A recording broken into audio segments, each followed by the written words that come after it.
Well, you know I had to do that.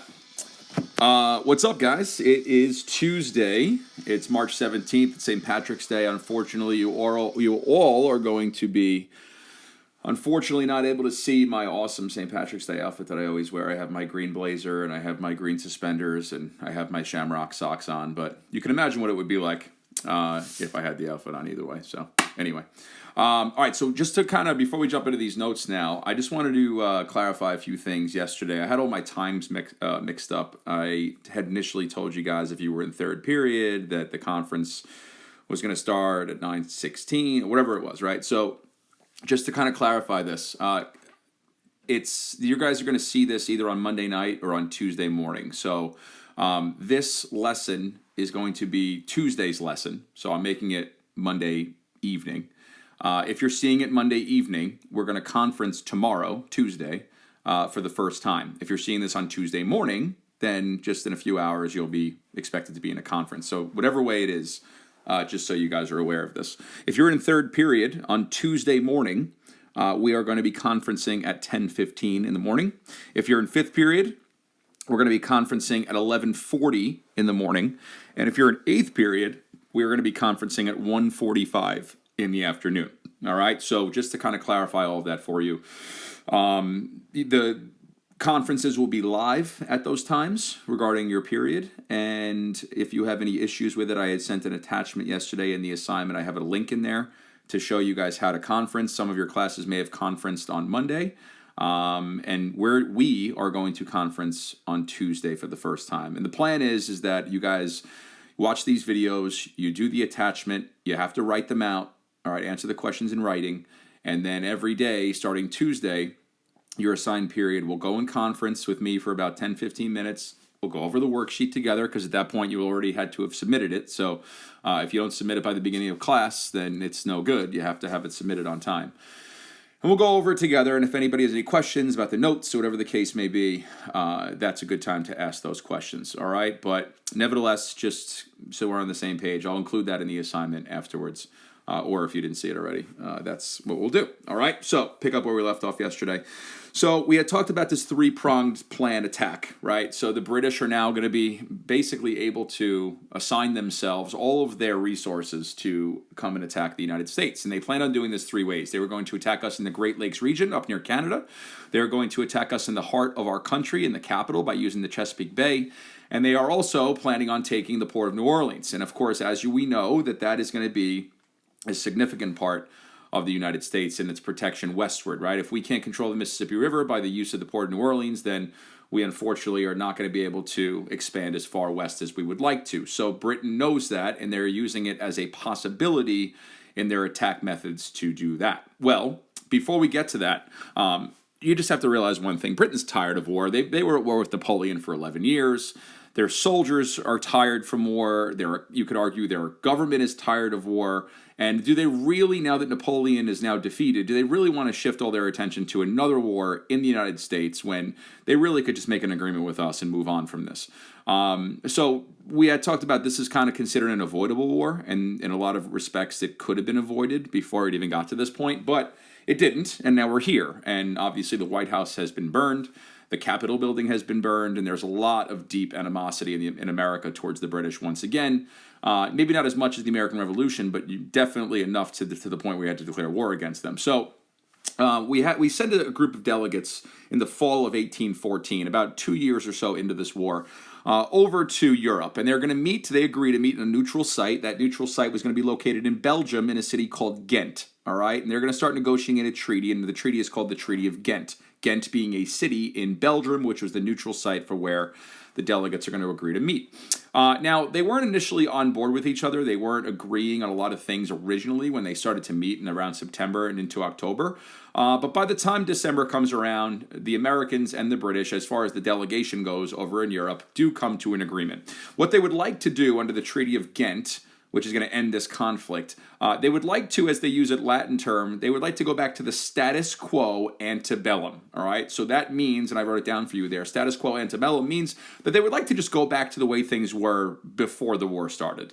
All right, give or take, obviously, a few conditions that need to be met in agreements for a treaty, but let's just go back to the way things were. Now, some things that unfortunately, and you kind of scratch your head thinking, why would America ever agree to this if these issues are not settled according to this treaty when it was written? But nevertheless, there are some things that are not issued. For instance, the impressment. Really, you could argue the main reason why the war started in the first place is the impressment of our sailors. That's still definitely one of the reasons why we had led to this conflict in the first place. That was not settled in the Treaty of Ghent initially. It was going to be dealt with later, as well as boundary agreements, right? Obviously, Britain having territory in Canada under their control, that's something that we would definitely want to negotiate with them. Do we gain any territory? Do we lose any territory? Whatever the case may be, that's not settled either.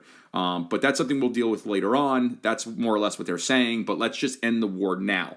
So on Christmas Eve, which is, of course, December 24th of 1814, delegates of the United States and Britain in Ghent, in Belgium, are going to agree and sign the Treaty of Ghent, which effectively ends the war. Now, here's an interesting point to make. You got to put yourself in the place here. You got to put yourself in perspective. It's 1814, right? The year is 1814. This message is not going to be thrown onto some social media account, or it's not going to be broadcasted on the media and the news for everyone to find out. Americans don't find out that this war ended technically on December 24th, 1814, until about 2 months later. So what does that mean? Because it takes time for that message to not only cross Europe, but also to get back across the ocean to Americans. And then once it's over in America, then it takes time to move around the country. So here's an interesting point. Despite this war technically being over officially on December 24th, 1814, there are battles being fought, especially in the South, all over the place, even though the war technically is over. So, with that said, we talked about the two of the three regions so far. What the British were doing in the north, up in the Great Lakes region, what the British were doing to us, or we doing to them as well in the central part of our country, but we haven't talked about the port of New Orleans yet. And this all happens after the war officially is over. And this is going to be dealing with a very famous person a lot of you guys may have heard of before. He's also the face of our currency as well. And his name is Andrew Jackson. All right, so again, the Battle of New Orleans is really the most famous battle of all that takes place. And again, it takes place after the war technically is over because word did not travel down to that part of the country yet because it takes time for all of this stuff to make its way across. So the Battle of New Orleans is what Jackson is most famous for. But before the Battle of New Orleans takes place, Jackson did a really good job. He's from Tennessee. We're going to learn about him in the next chapter. I'm going to tell you all about his life and who he was. But let's just talk about very quickly who he was as a general, right? He was a young general who was extremely popular because of some of his earlier victories in the southern region. So, for instance, in the state of Georgia, the Creek Indians, who we have mentioned in the past, they were a very hostile group. They were very organized. They were very good fighters. Tecumseh, what we had mentioned in the past as well, was a Shawnee member of the tribe, but he was very close allies with the Creeks. So the Creeks, for the purpose of stopping the expansion of Americans. So the Creek Indians had a stronghold in the state of Georgia, and it was on like a little peninsula, which is why it looked like a horseshoe, hence Horseshoe Bend. Horseshoe Bend, like the bend of a horseshoe. That's where the Creek Indians were going to kind of solidify themselves in a fortification. So thanks to the leadership of Andrew Jackson, he, despite people suggesting maybe he not try to attack this fortification, realizing that in order for Americans to be comfortable living in this expansive part of the country, especially in the South, they have to stop and limit the influence of the Native Americans, particularly the Creek tribe. So not only does Jackson go against some people's suggestions in attacking the Creek Indians at Horseshoe Bend, but he wins. And as a result of this, there is going to be hundreds of thousands of acres that are given to the Americans as an agreement that ends this Battle of Horseshoe Bend in the state of Georgia. So this is a huge victory, not just for Jackson, but for all of America. And it kind of solidifies Jackson's presence in the South, and especially as a general, to the impression of the people who are in charge in America, particularly President Madison, who was not too sold on Jackson as a leader in the South until something like this happened. So Horseshoe Bend kind of puts his name on the map. He also, very controversially, is going to cross into Florida to continue to attack other Native American tribes. The problem is, Florida was still a Spanish territory, so he had to be very careful. A lot of people were very controversially against this because you are now going into a foreign territory, which Florida still was at that point, and attacking native tribes there where we don't really have any jurisdiction. But before we go into any of that, there is going to be the most famous invasion that takes place in New Orleans. It's no secret the British wanted New Orleans under their control. New Orleans, as I said, the port of New Orleans gives you full control of the Mississippi River. If you have full control of the Mississippi River, then you can cut off American expansion and really hurt us, in the pockets, economically speaking, if they're able to do this. So Jackson was prepared for this. He got word a few weeks earlier that this was going to be a plan, that they were planning to attack America at the port of New Orleans, and he is going to rally any troops and even militias that he has in the area. Now, here's where the heroism of Jackson shines itself very brightly. There are going to be 2 attacks in about a half hour during the Battle of New Orleans, that the British have outnumbered the Americans 2-1. So there are twice as many British soldiers that are trained, these are professional soldiers, that are attacking not only the U.S. Army under the control of Jackson, but also militiamen that just have weapons. They're not trained soldiers.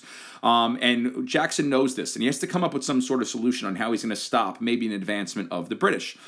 So he has his men in the coming days, right before the battle starts, dig this massive canal. And a canal, as you guys hopefully know, is a man-made waterway. And the canal is designed to prevent the British from getting to a certain part of where the Americans will be. It kind of acts as a natural border or a boundary line to prevent the British from being able to kind of more or less have hand-to-hand combat type of scenarios against the Americans. So the Americans, led by Jackson, they're going to put themselves high up on a perch, almost like on a plateau, with a canal right in front of them so the British can't come closer to them. And as a result of this gives the Americans a great vantage point. They're able to fire down at the British, and in a half hour, the casualties are starting to add up in enormous amounts for the British, thanks to the brilliance and the heroism of a guy like Andrew Jackson, which, again, proved his leadership ability at the Battle of New Orleans. So the Battle of New Orleans is going to see 2,000 British casualties. That means somebody who is either captured, wounded, or killed. So 2,000 British casualties in a half hour are going to take place at the Battle of New Orleans, and only 8 Americans are killed and 13 of them are wounded. So just enormous numerical differences, very much so in favor of the Americans at the Battle of New Orleans. And again, this all happens after the war is over. So Jackson's down here fighting the British, defeating the Native Americans, when technically we don't really have to because the war's over, but none of them knew that. So again, it's kind of interesting in terms of the timing of it, but also Andrew Jackson solidifying himself, and really the popularity of this battle, as well as Horseshoe Bend, is going to put Jackson's name on the map, where he eventually will use that popularity to then run for office, and he eventually does win the presidency. So we'll talk about that in future chapters. Okay, so before, again, all of this happened as well. Before the war was ultimately over, in 1814, just before the war ended, we talked about how the New Englanders were very against this war in the first place. They are going to be affected economically because New Englanders are very much so reliant on the trade with Britain for economical purposes. They make a lot of money shipbuilding and trading with Britain, and now that we're at war with Britain in 1812, it really, really hurts New Englanders. A lot of the New Englanders are Federalists because they believe in big businesses, and obviously the Democratic Republicans who are in office that started this war in the first place are not going to have them in their best interest. So there are 3 states in the New England region that are going to hold a conference. It's a convention. It's called the Hartford Convention. If those of you guys don't know geographically where that is, Hartford is in Connecticut. So you had leaders of the Federalist Party from 3 states, from the states of Massachusetts, from the state of Connecticut, and from the state of Rhode Island. They are going to meet, and again, this is very controversial as well. They're going to meet in Hartford to talk about a variety of issues, right? Do they secede from the Union, right? That's one conversation they have. They talk about secession. We talked about that already also. We talked about Aaron Burr, how that plan initially was, kind of put into place, where Aaron Burr, if New England secedes and Burr can bring in New York, they were going to elect Burr as their president. That all fell through, just like this one will as well. But the fact of the matter is, these people in these states in New England are just so fed up with this war. It's hurting them so bad economically. They have a conversation. Not only should we secede from the Union, should we limit the president to 1 4-year term? That way maybe they can kind of sneak one of their candidates in there.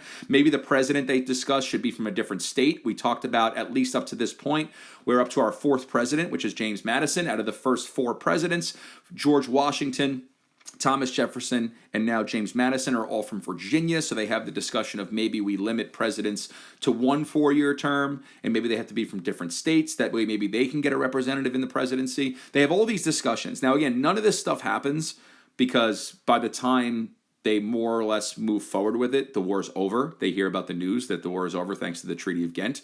But the fact of the matter is that this was a serious discussion that New Englanders were having towards the end of this conflict, and this is going to come back to hurt them because this certainly is treasonous. By this meeting, by having this meeting in and of itself, by talking about seceding and breaking away from the country, they are essentially engaging in an act of treason. So this is going to come back to really hurt the Federalist Party, but also the overall opinion of people who are anybody who's anti-democratic Republican, because this is the type of thing they're talking about. So we'll go back to that in a second.